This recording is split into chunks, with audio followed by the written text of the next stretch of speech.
You can have the best board and bindings on the market, but if your boots don't fit properly, none of that matters. Boots are arguably the most important part of your setup, so let's get you into the perfect fitting boot.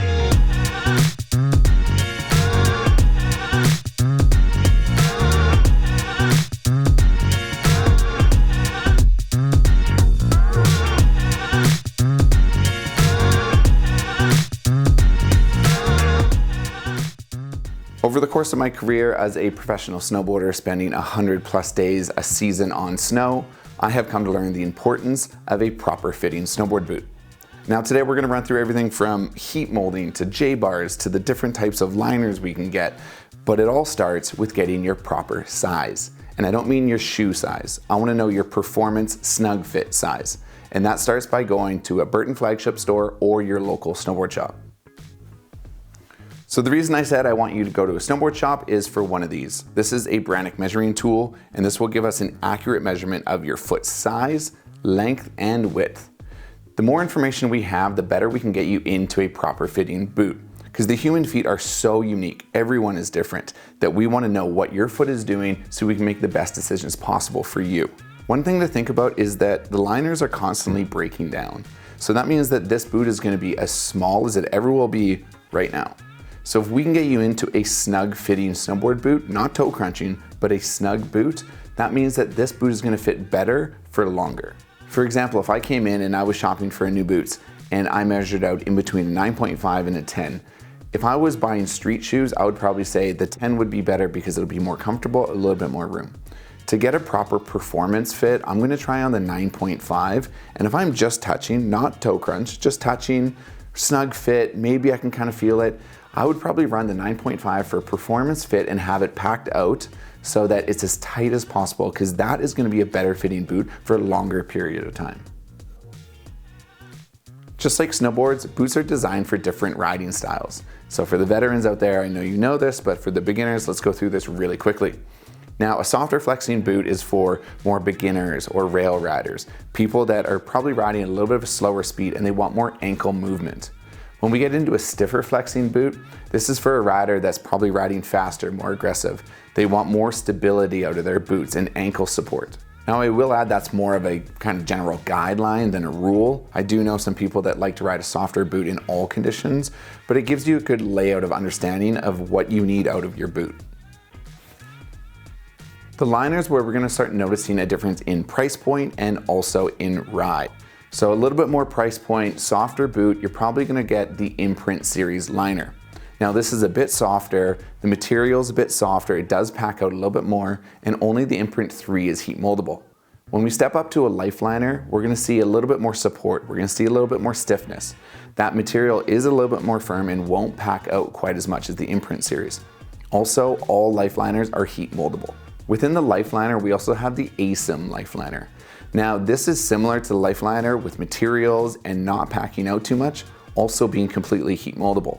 The only big difference is at the very top, it is a wrap closure, so you're gonna get a good support at the lower leg, but I will say I did notice it's a little softer than the traditional life liner. Here's a little pro tip if you're shopping for your first StepOn boot. Usually in a traditional strap binding, we would get a little bit of support from that ankle strap. Now on StepOn, we won't have that. So when you try your snowboard boots on in the store, really lean into it and get a picture for what it's gonna be like snowboarding to make sure it's stiff enough. Also, that actually leads into this next segment. It sounds so simple, but wear snowboard socks when you go and do a boot fitting. This is gonna give you the best example of what that snowboard boot's gonna feel like when you go snowboarding. Another little tip here too is when you're using the Brannock tool system, do it while you're sitting down and also while you stand up. This is going to give you a good glimpse of what your foot does in different positions. It'll also help you know if you need some kind of arch support, but we'll talk about that when we go into footbed insoles. Now remember, we always want the snuggest fit. We do not want our toes crunching. So when we do up the boot, we're going to get it nice and tight and then we're going to stand up, but we're not going to keep our knees locked. We want to keep our knees bent as if we're in a snowboard position. Snowboard boots are always built with forward lean. So when you go in and if you force yourself to stand with your knees locked straight up, that's actually going to put pressure on the back of the boot, sliding your foot forward, which then might feel like the boot's too tight. But if you go into your snowboard position, it's probably going to feel a lot better. And lastly, honestly, just pretend like you're going snowboarding. Close your eyes, lean into a toe turn, go into a heel turn, move medial, lateral movements, see what it's like. What is your foot doing? Is it rolling in there? Are there any pressure points? This is gonna give you a good example of how your foot is reacting with the boot itself. So this is the big question, heat mold or not?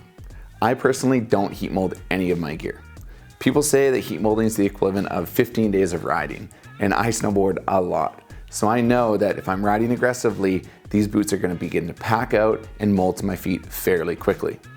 For those people that just got new boots and it's a snug fit and they're going on a snowboard trip, then yes, I 100% agree. You can get the Burton flagship store or your local shop to heat mold for you and really begin to pack out and get that toe box comfortable and fill in those gaps around your foot so that you have a very comfortable, well-fitting boot for your snowboard trip right away. I also have a pro tip here. This is what I actually do.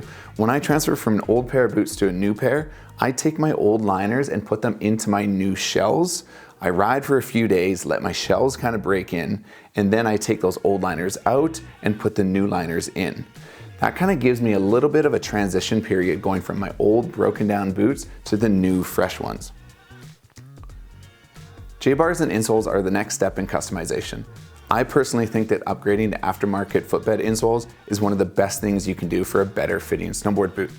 Not to say that the insoles that come with snowboard boots are bad, but they're built just very generic for so many different types of people. And like we talked about, the human foot is incredibly unique that getting something that fits you personally is gonna be a huge addition. J-bar is another aftermarket addition to help a rider with heel lift. It's a small J-shaped cushion that'll go in between your liner and your shell to help lock in that lower portion of your ankle. To install it, you take your liner out, you'll look for the Velcro on your shell down by your heel, just below your malleolus, which is the ball bone of your ankle, and you put the J-bar on each side. Put the liner back in and see how it fits. You may need to adjust that placement depending on your ankle.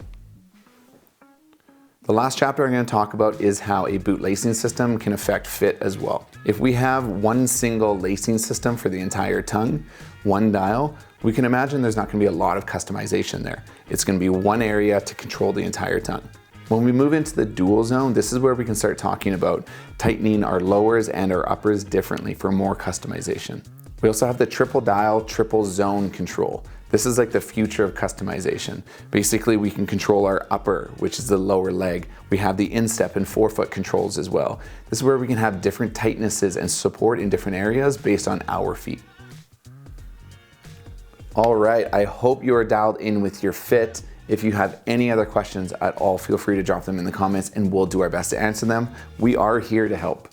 My name is Mark Sollors. Thanks for tuning in and we'll see you soon.